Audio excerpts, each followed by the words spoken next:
नमस्कार, मी फराह खान. तुम्ही बघताय महाराष्ट्राचा number 1 Marathi news channel news 18 Lokmat. आणि बुलेटिनच्या सुरुवातीला एक मोठी अपडेट आहे राजकीय वर्तुळातून. अमरावतीचे माजी आमदार ज्ञानेश्वर धाणे पाटील शिवसेनेमध्ये प्रवेश करतायत. माजी नगरसेवक सुनील राऊतांचाही शिवसेनेमध्ये प्रवेश होतोय. उपमुख्यमंत्री एकनाथ शिंदे यांच्या उपस्थितीमध्ये हा पक्ष प्रवेश होतोय. तर माजी नगरसेवक असलेले सुनील राऊत यांचाही पक्ष प्रवेश या ठिकाणी होतो. त्याची दृश्य आपण बघितली आहेत. उपमुख्यमंत्री एकनाथ शिंदे इथं उपस्थित आहेत आणि त्यांच्या उपस्थितीमध्ये हे नेते शिवसेनेमध्ये प्रवेश करतायत. माजी आमदार ज्ञानेश्वर धाणे हे शिवसेनेमध्ये प्रवेश करतायत. त्याचबरोबर माजी नगरसेवक सुनील राऊत यांचाही शिवसेनेमध्ये प्रवेश होतोय. आगामी काळामध्ये पालिका निवडणुका लागणार आहेत आणि त्या पार्श्वभूमीवर शिवसेनेकडून आपली ताकद वाढवण्यासाठी प्रयत्न सुरू असल्याचं दिसतंय.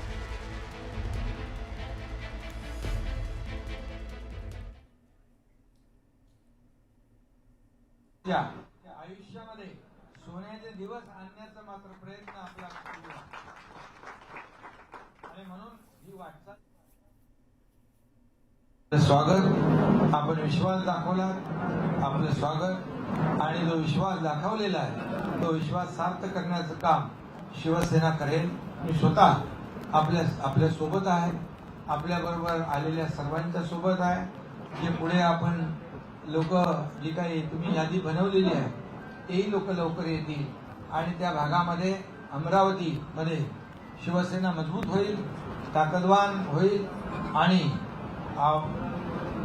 आपल्याला दुसरं काही राजकारण करायचंच नाही, आपल्याला विकासाचं राजकारण करायचं आहे. आणि त्यामुळे मी तुम्हाला खूप खूप शुभेच्छा देतो, मनापासून आपल्याला धन्यवाद देतो आणि मनापासून आपल्याला पुढील वाटचालीस शुभेच्छा देतो. धन्यवाद. जय हिंद, जय महाराष्ट्र. नरेंद्र मोदी यांच्या सरकारला 11 वर्ष पूर्ण झालेले आहेत.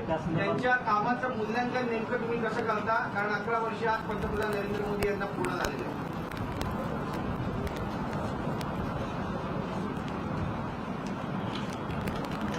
बरोबर.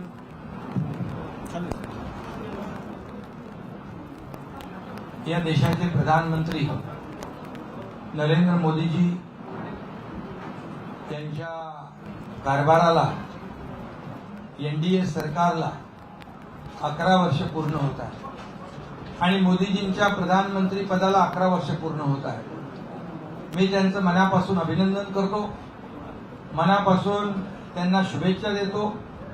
कारण शिवसेना देखील सुरुवातीपासून बाळासाहेबांपासून आपल्या एनडीए मध्ये घटक पक्ष म्हणून राहिलेली आहे आणि आजही शिवसेना एनडीए मध्ये आदरणीय प्रधानमंत्री मोदीजींच्या सोबत अतिशय खंबीरपणे उभी आहे. आपले खासदार त्यांच्या सोबत आहे आणि म्हणून मी त्यांचं पुन्हा एकदा 11 वर्षपूर्तीचे 11 वर्ष पूर्ण झाले आणि त्यानिमित्त पुन्हा एकदा मनापासून त्यांचं अभिनंदन करतो, मनापासून त्यांना शुभेच्छा या ठिकाणी देतो. मी एवढंच आपल्याला सांगू इच्छितो, 2014 साली देशाचे प्रधानमंत्री नरेंद्र मोदीजी यांनी सूत्र हाती घेतल्यानंतर या देशामध्ये काय परिस्थिती होती आपण पाहिली. सगळे घोटाळ्यांची मालिका, भ्रष्टाचाराची मालिका, सगळीकडे आपण त्याच बातम्या वाचत होतो. कोळसा घोटाळा, 2G स्पेक्ट्रम, कोयला, काय आणखी शेणाचा पण घोटाळा झाला, चारा घोटाळा झाला, सगळे घोटाळे झाले. घोटाळ्यांचे कोळशाचं सांगितलं मी, कोळशाचा घोटाळा, कॉमनवेल्थ घोटाळा, सगळे घोटाळ्यांची मालिका या ठिकाणी आपण पाहिली आणि या देशामध्ये पूर्णपणे भ्रष्टाचाराची बजबजपुरी माजली होती. परंतु पाहूयात पुढची बातमी. राज्य मंत्रिमंडळाच्या बैठकीमध्ये नितेश राणे यांच्या बाप या विधानावरून चांगलीच खडाजंगी झाल्याची माहिती आहे. आजच्या मंत्रिमंडळाच्या बैठकीमध्ये कोण कोणाचा बाप यावर चांगलीच चर्चा झाली. शिवसेनेच्या मंत्र्यांनी मुख्यमंत्री फडणवीस यांच्याकडे मंत्री नितेश राणे यांची तक्रार केल्याची माहिती सूत्रांनी दिली आहे. तर भाजपचे मंत्री नितेश राणे यांनी धाराशिव इथल्या भाषणात शिवसेनेवर नाव न घेता टीका केली होती. सगळ्यांचा बाप म्हणून भाजपचा मुख्यमंत्री बसलाय असं नितेश राणे म्हणाले होते. नितेश राणेंचं हे वाक्य शिवसेना मंत्र्यांच्या जिव्हारी लागलं. त्यामुळे आज मंत्रिमंडळाच्या बैठकीमध्ये शिवसेनेच्या मंत्र्यांनी थेट देवेंद्र फडणवीस यांच्याकडे तक्रार केल्याची माहिती समोर येते. दरम्यान कोणीही कोणाचा बाप काढू नये आणि संबंधित मंत्र्यांशी माझं बोलणं झालंय, त्यांनी त्यांची चूक मान्य केली असल्याची प्रतिक्रिया फडणवीसांनी दिली. कोणाचाही बाप काढणं हे चुकीचं आहे.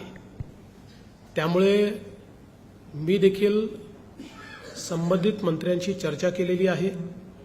त्यांनी स्वतः सांगितलं की माझ्या बोलण्याचा तो अर्थ नव्हता. मी त्यांना सांगितलं तुमच्या मनात काही अर्थ असला तरी परसेप्शनमध्ये जो अर्थ जातो तो राजकारणात महत्त्वाचा असतो.